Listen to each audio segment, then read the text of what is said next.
শুভ সন্ধ্যা বন্ধুরা। আজ 19 ফেব্রুয়ারি বৃহস্পতিবার। আজকের সন্ধ্যার বরাক তথা সমগ্র আসামের গুরুত্বপূর্ণ খবরগুলি হল: বাজেট অধিবেশনের অন্তিম দিনে বেশ কয়েকটি গুরুত্বপূর্ণ ঘোষণা করলেন মুখ্যমন্ত্রী হিমন্ত বিশ্ব শর্মা। এবারের বিধানসভা নির্বাচনে আবারও বিজেপির সরকার আসলে প্রথম 3 বছরে 55,000 সরকারি চাকরি দেওয়া হবে শিক্ষা বিভাগে। বিধানসভায় দাঁড়িয়ে এই মন্তব্য করেছেন মুখ্যমন্ত্রী হিমন্ত বিশ্ব শর্মা।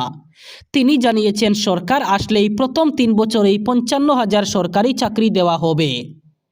নির্বাচনের আগে শিক্ষা বিভাগে দেওয়া হবে 5,000 নিযুক্তি। মুখ্যমন্ত্রী এই কথা জানিয়েছেন। সেই সাথে মুখ্যমন্ত্রী জানিয়েছেন, আগামী 1 মার্চ থেকে বৃদ্ধি করা হবে রাজ্যের চা শ্রমিকদের মজুরি। আসন্ন অসম বিধানসভা নির্বাচনে একাধিক নতুনত্ব থাকবে, জানিয়েছেন মুখ্য নির্বাচন কমিশনার। মোবাইল ফোন নিয়ে ভোট কক্ষের ভিতরে যেতে পারবেন না ভোটার। ভোটদানের সময় ভোটারদের মোবাইল ফোন ভোট কেন্দ্রের বাইরে জমা রাখতে হবে। ইভিএমে প্রার্থীদের ব্ল্যাক অ্যান্ড হোয়াইট ছবির পরিবর্তে থাকবে রঙিন ছবি এবং বড় নাম। প্রতিটি ভোট গ্রহণ কেন্দ্রে 100% ওয়েবকাস্টিং করা হবে। ভিড় কমাতে একটি ভোট কেন্দ্রে 1200-র বেশি ভোটার থাকবেন না। প্রার্থীরা ভোট কেন্দ্র থেকে 100 মিটার দূরে নিজেদের কার্যালয় রাখতে পারবেন। ইসিআই নেট অ্যাপ ডাউনলোড করে ভোট সংক্রান্ত সমস্ত তথ্য পাওয়া যাবে। শুক্রবার থেকে শিলচর ও সাইরাঙ্গের মধ্যে নিয়মিত ট্রেন চলাচল শুরু হবে। শুক্রবার দুপুর 1:15 সময় এই ট্রেন শিলচর থেকে ছেড়ে সন্ধ্যা 6:45 সময় সাইরেং পৌঁছাবে।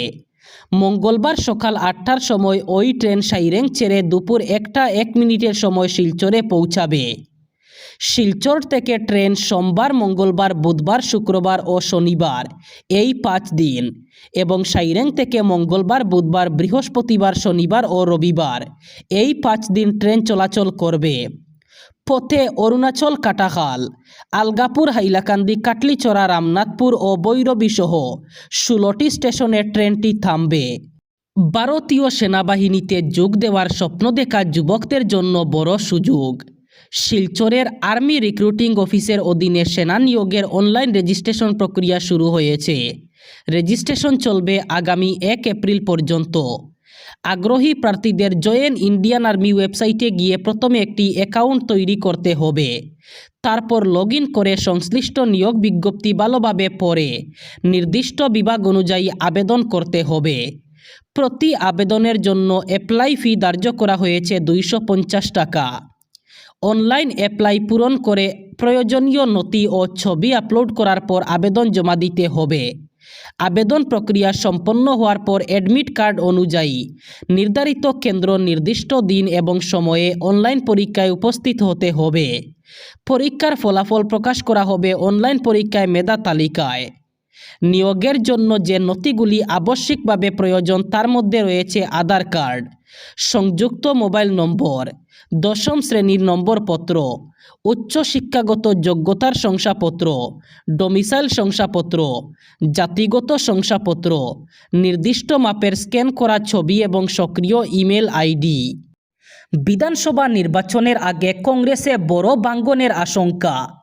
বিজেপিতে যোগ দিতে পারেন দেবব্রত শইকিয়া। আসন্ন বিধানসভা নির্বাচনের আগে কংগ্রেস দল আরও এক বড় ধাক্কার মুখে পড়তে পারে।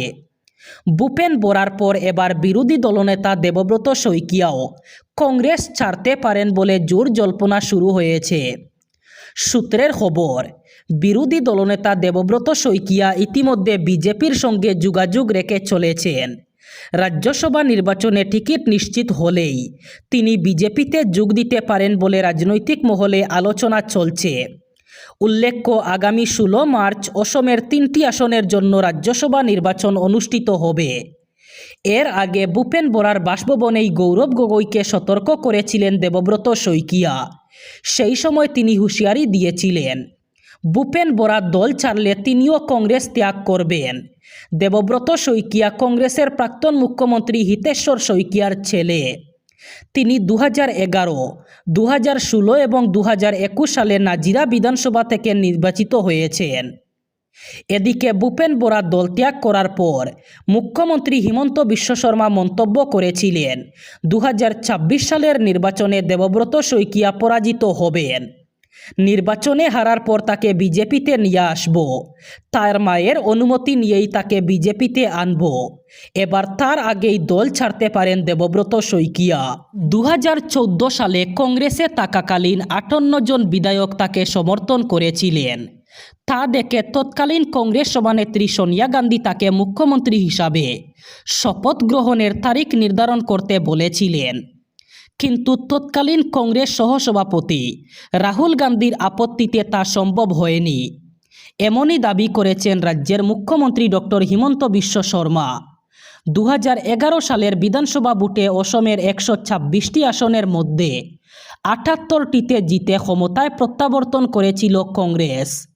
টানা তৃতীয়বার মুখ্যমন্ত্রী হয়েছিলেন তরুণ গগৈ।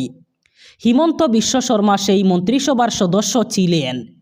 গগৈয়ের সঙ্গে মতবিরোধের কারণে 2014 সালের লোকসভা ভোটের আগে 2 ডজন কংগ্রেস বিধায়ককে সঙ্গে নিয়ে দিল্লিতে সোনিয়া গান্ধীর কাছে গিয়ে মুখ্যমন্ত্রী বদলের দাবি তুলেছিলেন হিমন্ত। কিন্তু কংগ্রেস হাইকমান্ড সেই দাবি না মানায় 2014 সালের লোকসভা ভোটে পরে বিজেপিতে যোগ দিয়েছিলেন তিনি। 2016 সালের বিধানসভা ভোটে অসম দখলের পরে হিমন্ত মুখ্যমন্ত্রিত্বের দাবিদার হলেও পুরনো নেতা সর্বানন্দ সোনোয়ালের উপর ভরসা রেখেছিলেন নরেন্দ্র মোদী, অমিত শাহেরা। তবে 2021 সালের বিধানসভা ভোটে সর্বানন্দের নেতৃত্বে বিজেপি ক্ষমতায় ফিরলেও তাকে সরিয়ে হিমন্তকে মুখ্যমন্ত্রী করা হয়। এবার শেষ খবর, কংগ্রেস দল ক্রমশ জনগণের আস্থা হারাচ্ছে এবং 2031 সালের বিধানসভা নির্বাচনের পর তারা অসমের প্রধান বিরোধীও থাকবে না, এমনটাই মনে করেন মুখ্যমন্ত্রী হিমন্ত বিশ্ব শর্মা। তিনি জানান, বিজেপির অবস্থান এবার নির্বাচনী যেসব আসনে দুর্বল তার মধ্যে অন্যতম হচ্ছে শিবসাগর। এর মাধ্যমে তিনি অখিল গগৈয়ের নির্বাচনে জেতার ইঙ্গিত তুলে ধরেন। ভূপেন বরার কংগ্রেস দল ত্যাগ করার পর একের পর এক ভবিষ্যৎবাণী করেছেন মুখ্যমন্ত্রী। বুধবার তিনি বলেন, 2026 সালের নির্বাচনের পর প্রধান বিরোধী থাকবে না কংগ্রেসই। তবে তাদের এখন যে অবস্থা, এরপরে নির্বাচনে আর একটু জায়গা থাকবে না। আমরা যখন মিয়া মুসলমানদের বিরুদ্ধে উচ্ছেদ অভিযান চালিয়েছি, তাদের পাশে সরাসরি দাঁড়িয়েছেন অখিল গগৈ। তার দলের ক্ষমতা অনেকটাই কম, তবু তিনি সাহস দেখিয়েছেন এবং মিয়া মুসলমানদের আস্থা অর্জন করেছেন। সেই জায়গায় গৌরব গগৈ অথবা কংগ্রেসের অন্যান্য নেতারা মিয়া মুসলমানদের পাশে দাঁড়ায়নি। এই জনগোষ্ঠীর লোকেরা কংগ্রেসকে ভরসা করে, তবে কংগ্রেস দুঃসময় তাদের পাশে দাঁড়ায় না। তারাও ধীরে ধীরে বিষয়টি বুঝতে পারছেন। তবে পরিবর্তন আসতে আরেকটু সময় লাগবে এবং আরও 5 বছর পর এই মুসলমান জনগোষ্ঠীর লোকেরা কংগ্রেস ছেড়ে অন্য বিকল্প খুঁজবেন। এক্ষেত্রে সবথেকে বেশি বিশ্বাসযোগ্য অখিল গগৈ। তবে তাকে সফল হতে হলে পাগলামো ছাড়তে হবে।